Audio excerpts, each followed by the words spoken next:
CP Tamilarasi சீரியலை பற்றி தான் நம்ம இந்த வீடியோக்குள்ளே நம்ம பார்க்க போகிறோம். வாங்க நம்ம வீடியோக்குள்ளே போகலாம். சிபியும் தமிழே தான் காட்டுறாங்க. அப்போ அவங்க ரெண்டு பேரும் ஒருத்தருக்கு ஒருத்தர் கோவத்தோடு இருக்கிறத பார்த்துட்டு அப்போ ஜானுவுக்கு அவங்க மேலே சந்தேகம் வருது. சரி நம்ம இவங்க ரெண்டு பேரையும் எப்படியாவது ஒன்று சேர்த்து வைக்கணும், என்ன இருந்தாலும் சரி தான், ரெண்டு பேரும் சேர்ந்துருந்த மாதிரி இருந்தது. இப்போ என்னென்னா இவங்க ரெண்டு பேரும் கொஞ்சம் முறைச்சிக்கிட்டு இருக்கிற மாதிரி இருக்குது அப்படிங்கவும் இப்போ சேதும் ஜானுக்கிட்ட சொல்கிறாங்க, இங்கே பாருங்கள் ஜானுமா, திரும்பவும் சிபியைத்தான் தமிழ் மேலே கோவப்பட்டுக்கிட்டே இருக்கிறாரு, என்னன்னு தெரியல சொல்லிட்டு இருக்கவும் அடுத்தது ஜானு சிபியவும் தமிழையும் கூப்பிடவும் ரெண்டு பேருமே வராங்க. சொல்லு ஜானு அப்படின்னு சிபி சொல்லிட்டு இருக்கும் போதே, இங்கே பாருங்கள் சிபி, உங்கள் ரெண்டு பேருக்கும் நான் புதுசாக ஒரு டாஸ்க்கு கொடுக்க போகிறேன் அப்படிங்கும் போது, என்னது டாஸ்க் அப்படின்னு சொல்லி கேட்டுட்டு இருக்கோம். அது டாஸ்க்குன்னு கூட சொல்ல முடியாது. அதாவது நம்ம கம்பெனிக்கு ஒருத்தர் நம்மள்கிட்ட ப்ராஜெக்ட் தரவே இல்லை. அந்த ப்ராஜெக்டை நானும் கேட்டு பார்க்குறேன். ஆனாலும் அவர் நம்மளுக்கு தரதுக்கு மறுக்கிறாரு. அது என்ன காரணம்னு தெரியல. ஆனால் கண்டிப்பாக அந்த ப்ராஜெக்டை நம்மளுக்கு கிடைச்சே ஆகணும். நம்ம கம்பெனிக்கு தான் அது கிடைச்சாகணும். அது நம்மளுக்கு கிடைக்கலன்னா வெளியே தெரிஞ்சாக்கி நம்மளுக்கு தான் அது ரொம்பவே கௌரவ குறைச்சலாக இருக்கும். அதனால இதை நீங்கள் ரெண்டு ஒரு செஞ்சு முடிச்சாகணும் அப்படின்னு சொல்லவும், இது கெட்டதுமே சிபி சொல்கிறாங்க, என்ன ஜானு இதெல்லாம் ஒரு பெரிய விஷயமா என்ன அப்படிங்கவும், இங்கே பாரு, நீ நினைக்கிற மாதிரிக்கு இது சாதாரணமான விஷயம் கிடையாது. அந்த ப்ராஜெக்ட் நம்மளுக்கு கிடைச்சாகணும், நம்ம கைவிட்டு போயிடக்கூடாது. அதே நேரத்தில் நீங்கள் ரெண்டு பேரும் சேர்ந்து தான் இது செய்யணும். ஏன்னா அது அவ்வளோ சுலபமான விஷயம் கிடையாது அப்படிங்கவும், உங்கள் ரெண்டு பேருக்கிட்ட இருக்கிற திறமையில நீங்கள் அதை செஞ்சு முடிப்பீங்கன்னு சொல்லிட்டு நான் நம்புகிறேன் அப்படிங்கிறாங்க. அப்போ சிபி சொல்கிறாங்க, அங்கே பாரு ஜானு, உனக்கு என்ன அந்த ப்ராஜெக்ட் நம்மளுக்கு கிடைக்கணும் அவ்வளோதானே, அதை நானே பார்த்துக்கிறேன், அவள் ஒன்றும் தேவை கிடையாது அப்படிங்கும்போது, இல்லை இல்லை இது ஒன்றால் மட்டும் முடியாது, தமிழ் கூட இருந்தால் மட்டும்தான் இது நம்மளுக்கு கிடைச்சாகணும், ஏன்னா அவ்வளோ சாதாரணமான விஷயம் கிடையாது அப்படின்னு சொல்லவும், அப்போ உடனே என்ன தமிழ் நான் சொல்லிக்கிட்டே இருக்கிறேன், நீ எதுவுமே பேசாமல் அமைதியாக இருக்கிற அப்படின்னு சொல்லிக்கிட்டு ஜானு கேட்டுட்டு இருக்கும்போது, அதெல்லாம் ஒன்றும் இல்லை ஜானுமா, நீங்கள் சொன்ன மாதிரிக்கே கண்டிப்பாக அந்த ப்ராஜெக்ட் நம்மளுக்கே கிடைக்கிற மாதிரிக்கு நம்ம செஞ்சிடலாம் அப்படின்னு தமிழ் சொன்னாலும் தமிழோட முகத்தில் ஒரு சோகம் இருக்கிறத ஜானு கவனிக்கிறாங்க. அப்போ ஜானு நினைக்கிறாங்க, தமிழ் நீ எப்படி எதுக்காக சோகமாக இருக்கிறேன்னு எனக்கு தெரியுது, ஆனால் இதை வச்சு உங்கள் ரெண்டு பேரையும் திரும்பவும் ஒன்று சேர்க்கிறதா என்னுடைய வேலை அப்படின்னு சொல்லிட்டு ஜானு மனசுக்குள்ள நினைக்கவும், சரி அந்த வேலையை 2 ஹவர் ஸ்டார்ட் பண்ணுங்க அப்படின்னு சொல்லிக்கிட்டு ஜானு அங்கேருந்து கிளம்பி போகிறாங்க. ஆனால் கண்டிப்பாக இது நம்மளுக்கு சாதகமாக தான் முடியணும், நம்மளுக்கு கிடைச்சே ஆகணும் அப்படிங்கவும், அப்போ சிபி சொல்கிறாங்க, ஜானுமா நம்மளுக்கு கிடைச்ச மாதிரிக்கு நினச்சிக்கோ அப்படின்னு சொல்லவும் அவங்களும் சிரிச்சுக்கிட்டு போகிறாங்க. அடுத்து இங்கே பார்த்தோம்னா மீனாவை தான் காட்டுறாங்க. மீனா கிட்ட அமுதா சொல்லிட்டு இருக்கிறாங்க, இங்கே பாரு மீனா, இந்த வயசுலேயும் இன்னைக்கு வரைக்கும் நீ எப்படி இருந்துக்கிட்டு இருக்கிற, உன் மாமியாருக்கு ஒரு பிடிச்ச ஒரு மருமகனாக தான் நீ இருந்துட்டு இருக்கிற. ஆனால் அந்த தமிழை பாரு, வீட்டில் எந்த வேலையும் செய்யறது கிடையாது, நீ என்ன சொன்னாலும் அதை அவள் காது கொடுத்து கூட கேட்கறது கிடையாது. அப்படின்னா என்ன அர்த்தம், அவள் உன் கட்டுப்பாட்டில் இல்லைன்னு தானே அர்த்தம். ஏற்கனவே இந்த வீட்டில் உள்ள எல்லா அதிகாரத்தையும் ஒவ்வொன்றா வாங்கிட்டு இருக்கிறா. உன்னோட நிலைமையை நீ நினைச்சு பார்த்தியா, இவனால ஜானத்தை என்ன சொல்றாங்களோ அதை கேட்டே இத்தனை நாள் நீ இருந்துட்ட. நான் அடுத்தது இவன் சொல்றதை கேட்டுட்டு மிச்சம் இருக்க நாளே நீ இருக்க போறியா? என்ன இருந்தாலும் சரி, ஜானத்தைக்கு அடுத்ததா எல்லா அதிகாரமும் உன் கைக்கு தானே வரணும். ஆனா போற போக்க பார்த்தாக்கி எல்லா அதிகாரமும் அவ கைக்கு கிடைச்சிரும் போலுக்கு. அதுக்கப்புறம் அவ பேச்சு தான் கேட்டு நீ மிச்சம் இருக்க நாளே நீ ஓட்ட வேண்டியது இருக்கும் அப்படின்னு சொல்லவும், இது கேட்டதுமே மீனா அதிர்ச்சி அடைகிறாங்க. என்ன நீ சொல்லிட்டு இருக்கிறீங்க அப்படிங்கும்போது, இங்க பாரு, எப்படி ஜானத்தை உனக்கு ஒரு அத்தையா இருக்கிறாங்களோ அதே மாதிரிக்கு தான் தமிழ்கிட்டையும் நீ ஒரு மாமியார் மாதிரிக்கு நடந்துக்கிடணும். நீ இப்படியே அமைதியாக இருந்துட்டு எல்லா வேலையும் இழுத்து போட்டு செஞ்சுட்டு இருந்தேன்னு வச்சுக்கேன், அதுக்கப்புறம் அவளுக்கு உன்னை கண்டாலே ஒரு இலக்காரமாக ஆயிரும்.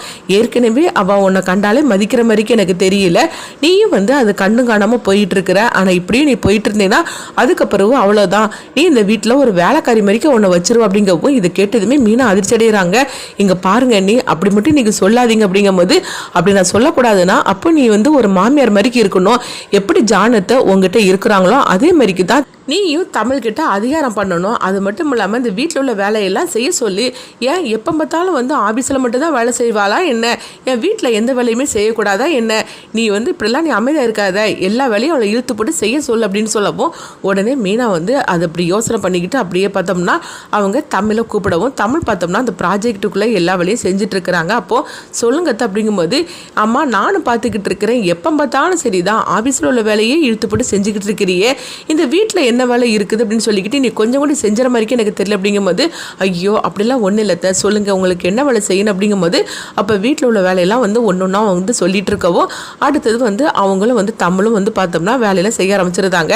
அப்போ மீனா வந்து தன்னுடைய ஃப்ரெண்டெல்லாம் வந்து வீட்டுக்கு கூப்பிடவும் அவங்களாம் வராங்க. வந்ததுமே தமிழ் வந்து சொல்கிறாங்க, அத்தை நீங்கள் சொன்ன வேலையெல்லாம் செஞ்சு முடிச்சுட்டேன் அப்படிங்கும்போது, என்னது நான் சொன்ன வேலையெல்லாம் செஞ்சு முடிச்சுட்டேன்னா அடுத்தது வேலை கிடையாதா என்ன, இங்கே பாரு என் ஃப்ரெண்டுங்கெல்லாம் வந்திருக்கிறாங்க, அவங்களுக்கு காஃபி டீலாம் கொண்டு கொடு அப்படின்னு சொல்லவும் உடனே தமிழ் சரின்னு சொல்லிட்டு அவங்களுக்கு காஃபி டீலாம் கொண்டு கொடுக்குறாங்க. அடுத்தது, அத்தை நான் எனக்கு கொஞ்சம் வேலை இருக்குது அப்படிங்கும்போது, இங்கே பாரு தமிழ், நீ ஆஃபீஸில் வேலை பார்த்துட்டு இருக்கும்போது நான் வீட்டு வேலையை செய்ய சொல்லி உனக்கு கூப்பிட்றேன்னா நான் இல்லை அதே மாதிரிக்கு இப்போ நீ வீட்டில் இருக்கிற, நீ வீட்டில் இருக்கும்போது வீட்டு வேலையை தான் செய்யணுமே தவிர நீ ஆஃபீஸில் உள்ள ஒர்க்கெல்லாம் வந்து பார்க்கக்கூடாது. ஃபஸ்ட்டு வீட்டு வேலைக்கு தான் வந்து நீ வந்து முக்கியத்துவம் கொடுக்கணும். அதுவும் நான் உன்னுடைய மாமியாராக்கும் நான் என்ன சொல்கிறேனோ அதுதான் நீ செய்யணும் அப்படிங்கும்போது உடனே தமிழும் சரியத்தை நீங்கள் சொல்லுங்கள் அப்படிங்கவும், இங்கே பாரு இவங்களுக்குலாம் வந்து என்னென்ன டிஃபன் வேணும்னு சொல்லி கேட்டு அதெல்லாம் ரெடி பண்ணி கொடு அப்படின்னு சொல்லவும் உடனே தமிழும் அவங்ககிட்ட எல்லாம் கேட்கும்போது ஆளுக்கு ஒவ்வொரு டிஃபனை சொல்லவும் உடனே தமிழும் சரி அப்படிங்கிறாங்க. அப்போ தமிழ் வந்து நினைக்கிறாங்க, ஐயோ இந்த ப்ராஜெக்டை சீக்கிரமாகவே வந்து நம்ம முடிக்கணும், அது மட்டும் இல்லாமல் அத்தை வேறு இப்போ ஒவ்வொரு வழியாக கொடுத்துட்ருக்காங்கன்னு சொல்லி நினைக்கவும் அப்போ மீனா வந்து அப்படியே தமிழை பார்க்குறாங்க. பார்த்து சிரிக்க ஆரம்பிச்சிருந்தாங்க. என்னது என்கிட்டயும் அவன் வேலையை காட்டிகிட்டு இருக்கிற அப்படின்னு சொல்லிட்டு இருக்கோம். அப்போ அமுதா வந்து வராங்க.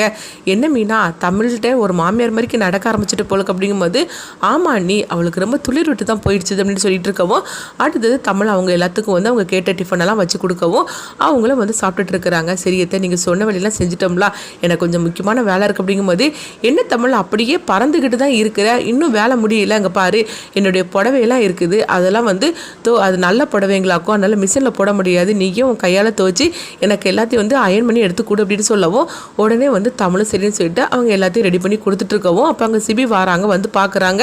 அப்போ வந்து அவங்க ரூமில், அதாவது அவங்களுக்கு வந்து வேலையை கொடுத்துருக்குறாங்களா தமிழுக்கு. அப்போ ரூமுக்கு வந்து பார்க்கும்போது தமிழ் அங்கே இல்லை. இதை பார்த்ததுமே வந்து சிபி வந்து அதிர்ச்சி அடைகிறாங்க. அதே நேரத்தில் அவங்களும் வந்து ஆஃபீஸ்லேருந்து சில ஃபோனெல்லாம் வருது இந்த ப்ராஜெக்ட்டுக்காக. அப்போ உடனே வந்து பார்த்தோம்னா தமிழால் வந்து அந்த ஃபோனை அட்டன் பண்ண முடியல. அப்போ சிபிக்கு அடுத்தது ஃபோன் போகும். சிபி வந்து தமிழ் அந்த ஃபோனை அட்டன் பண்ணலன்னு சொல்லிட்டு அவங்க கேட்டு அதிர்ச்சி அடைகிறாங்க. அடுத்தது தமிழ் அப்படின்னு சொல்லிட்டு கூப்பிட வரும்போது அப்போ தமிழ் வந்து அவங்க மீனா கிட்ட அந்த புடவை கொடுக்குறாங்க. அத்தை நீங்கள் சொன்ன வேலையெல்லாம் செஞ்சு முடிச்சுட்டேன் அப்படின்னு சொல்லும்போது, செஞ்சு முடிச்சுட்டேன்னா இப்போ அடுத்ததுன்னு நான் வேலை சொல்ல மாட்டேன்னா அப்படின்னு கேட்கும்போது உடனே சிபி வந்து தமிழ்னு கூப்பிடும்போது தமிழும் ஓடோடி வராங்க. சொல்லுங்கள் சார் சிபி சார் அப்படின்னு சொல்லிட்டு இருக்கும்போது, ஆமாம் நம்மளுக்கு வந்து இந்த மாதிரி ஒரு பெரிய ஒரு ப்ராஜெக்ட் நம்மளுக்கு கிடைக்கணும்னு சொல்லிட்டு நம்ம ஒர்க் பண்ணிட்டு இருக்கிறோம். அது மட்டும் இல்லாமல் இந்த விஷயமா ஒரு டவுட்டாட்டு உனக்கு ஃபோன் அடிச்சிருக்கிறாங்க. நீ என்னன்னா ஃபோன் அட்டன் பண்ணவே இல்லை, அவங்க எனக்கு ஃபோன் அடிச்சுட்டாங்க. அதுக்கப்புறம் நானும் எப்படி சொல்லி சமாளிச்சுட்டேன். உங்ககிட்ட ஒரு வேலையை கொடுத்தா நீ இப்படி தான் பண்ணிட்டு இருப்பியா, அது எவ்வளோ பெரிய ப்ராஜெக்ட், அதை பற்றி ஜானுமா சொல்லியிருக்க தானே செய்தாங்க, அது நம்ம கை விட்டு போயிடக்கூடாதுன்னு அவ்வளோ பெரிய ஒர்க்கை நான் உன் கையில் கொடுத்துருக்குறேன். நீ என்ன அசால்ட்டு தனத்தில் இருக்கிறீங்க, ஆஃபீஸுக்கு போனால் இதை வந்து பார்க்க முடியாது, ஏன்னா ஆஃபீஸில் வேறு வேலை இருக்கும், அதனால டிஸ்டர்ப் ஆகும்னு சொல்லிட்டு தான் வீட்டில் வச்சு இந்த ஒர்க்கை வந்து முடிச்சாகணும்னு சொல்லிட்டு எல்லா பொறுப்பையும் நான் உன்கிட்ட கொடுத்து வச்சிருக்கிறேன். நீ என்னன்னா வந்து அசால்ட்டுத்தனமாக இருந்துட்டு இருக்கிறேன்னு சொல்லிக்கிட்டு உனக்கு இதை தவிர உனக்கு வேற என்ன வேலை இருக்குது அப்படின்னு சொல்லவோ, எங்க பாருங்க சிபி சார், வீட்டில் சின்ன சின்ன வேலையெல்லாம் இருந்து அப்படிங்கும்போது, என்னது வீட்டில் சின்ன சின்ன வேலையா இருந்துச்சுதா, இது எவ்வளோ பெரிய ப்ராஜெக்ட், இந்த வேலையை நம்ம கைவிட்டு போயிடக்கூடாதுன்னு சொல்லி நினச்சிட்டு இருக்கிறேன், நீ என்ன இப்படிலாம் பேசிட்டு இருக்கிற அப்படின்னு சொல்லிட்டு சிபி வந்து அவங்க தமிழை போட்டு திட்டிட்டு இருக்கவும் அப்போ மீனா வந்து இதை பார்த்துக்கிட்டு இருக்கிறாங்க. இன்னொரு பக்கம் அம்மா இதை பார்த்துட்டு இருக்கவும் அப்போ அமுதா வந்து நினைக்கிறாங்க, ஓஹோ உனக்கு இப்போ ரெண்டு பக்கமும் வந்து திட்டாகி போச்சு தான் தமிழ், இதுதானே எனக்கு வேணும், இதுக்கு தானே நான் ஆசைப்பட்டேன் அப்படின்னு சொல்லிட்டு இருக்கும்போதே அப்போ சிபி வந்து பார்த்தோம்னா தமிழை போட்டு திட்டிட்டு இருக்கோம். தமிழ் வந்து சொல்கிறாங்க, எங்கள் பாருங்கள் சிபி சார், அத்தையோட ஃப்ரெண்ட்ஸுக்கெல்லாம் வந்தாங்க, அவங்களுக்குலாம் நான் அது கொஞ்சம் வந்து அதாவது வேலையெல்லாம் செய்ய வேண்டியதாகி போச்சு அப்படிங்கும்போது உடனே வந்து சிபி வந்து மீனா கிட்ட வராங்க. அம்மா என்னம்மா சொல்லிட்டு இருக்கிற, நீ எதுக்காக இந்த வேலையெல்லாம் ஒப்படைச்சிட்டு இருக்கிற, ஆஃபீஸில் வந்து எவ்வளோ பெரிய ப்ராஜெக்ட் ஓடிட்டு இருக்கு தெரியுமா அப்படிங்கும்போது, இங்கே பாரு சிபி அதெல்லாம் எனக்கு தெரியாது, நான் அவளுடைய மாமியார், நான் செஞ்சு முடிச்சு தான் ஆகணும் அப்படின்னு சொல்லவும் சிபி வந்து எரிச்சலோட போயிடுவோம். அப்போ வந்து அங்கே ஜானு வராங்க. வந்ததுமே எங்கள் பாரு மீனா, நீ இப்படிலாம் வேலையாக மட்டும் சொல்லிட்டு இருக்காது அப்படிங்கும்போது, இங்கே பாருங்க இந்த விஷயத்தில் நீங்கள் தலையிடாதீங்க, உங்களுக்கு ஒரு நல்ல மருமகளாக நான் நடந்துக்கிட்டு இருக்கிறேன், நீங்கள் என்ன வேலை சொன்னாலும் நான் சரிதான், என்னைக்காவது செய்ய மாட்டேன்னு சொல்லியிருக்கிறேன் என்ன, அப்படி இருக்கும்போது இது எனக்கும் அவளுக்குள்ள விஷயம், மாமியார் மருமகளுக்குள்ள விஷயம், அதில் நீங்கள் தலையிடக்கூடாது, நான் என்ன சொன்னாலும் சரிதான், அவள் செய்து தான் ஆகணும், அதுக்கப்புறம் தான் மற்ற எல்லா வேலைகளும், அதனால் மாமியார் மருமகளோட வேலையில் வந்து நீங்கள் வந்து தலையிட்டு இருக்காதீங்க அப்படின்னு சொல்லிக்கிட்டு மீனா இந்த மாதிரிக்கு சொல்லவே இது கேட்டதுமே ஜானு அதிர்ச்சி அடைகிறாங்க. அடுத்தது வந்து பார்த்தோம்னா மீனா வந்து தமிழை எப்படியாவது டார்ச்சர் பண்ணணும்னு சொல்லிட்டு அலையிறாங்க. இதே நேரத்தில் சிபி வந்து பார்த்தோம்னா இந்த விஷயத்துக்காக தமிழுக்கு அவங்க சப்போர்ட் பண்ணுறாங்க, மீனாவை எதிர்க்கிறாங்க. அப்போ வந்து தமிழ் வந்து அவங்க ரூமில் வந்து அவங்க சோகத்தோட அழுதுகிட்டு இருக்கும்போது சிபி அங்கே வராங்க. வந்து இதுமே என்ன தமிழ் என்னாச்சு அப்படிங்கும்போது உடனே அவங்க கண்ணை தொடச்சிக்கிட்டு ஒன்றும் இல்லை அப்படிங்கிறாங்க. அங்கே பாரு, அம்மா வந்து சொன்ன வேலை எல்லாத்தையும் நான் கவனிச்சுக்கிட்டு தான் இருந்தேன், அதுக்காக தான் நீ அழுதுகிட்டு இருக்கிற, இங்கே பாரு அதெல்லாம் நினச்சி நீ கவலைப்பட்டு இருக்கார, உனக்காக நான் இருக்கிறேன் அப்படின்னு சொல்லவும் இது கிட்டதுமே தமிழ் அதிர்ச்சி அடைகிறாங்க. ஏன்னா தமிழுக்கும் சிபிக்கும் வேற ஒரு பிரச்சனை ஓடிக்கிட்டு இருக்குது. அப்படி இருக்கும்போது நம்மளுக்காக இவர் சப்போர்ட் பண்றாரு அப்படின்னு சொல்லிட்டு அவங்க அதிர்ச்சி அடைகிறாங்க. அடுத்தது என்னெல்லாம் நடக்க போகுதுன்னு சொல்லி பார்க்கலாம்.